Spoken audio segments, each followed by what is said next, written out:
Salut à tous, c'est moi Monica, heureuse de te retrouver dans cette nouvelle vidéo, où nous allons voir quelle formule de trigonométrie on doit utiliser pour calculer un angle.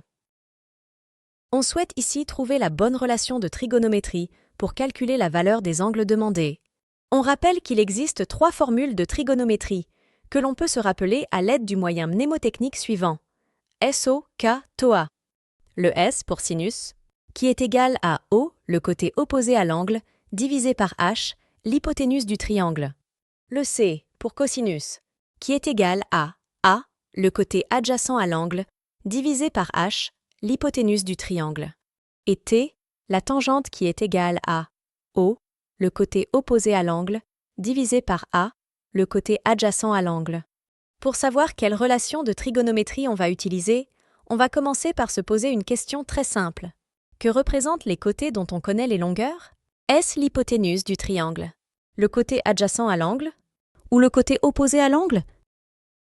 Pour le premier triangle, on veut calculer l'angle GBI, sachant que l'on connaît les côtés BG et GI.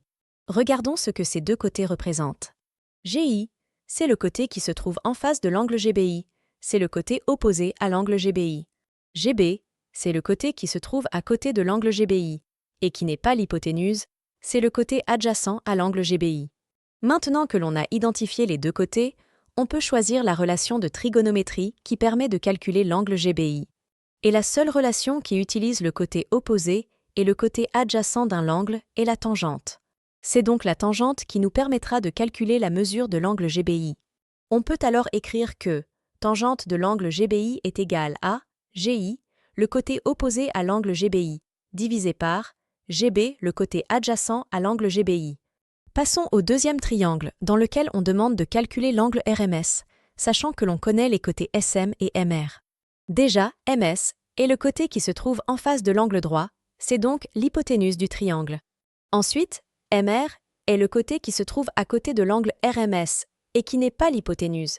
Il s'agit alors du côté adjacent à l'angle RMS.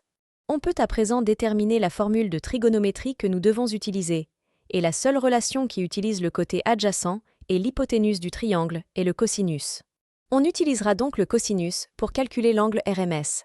Et le cosinus de l'angle RMS est égal à MR, le côté adjacent à l'angle RMS, divisé par MS, l'hypoténuse du triangle.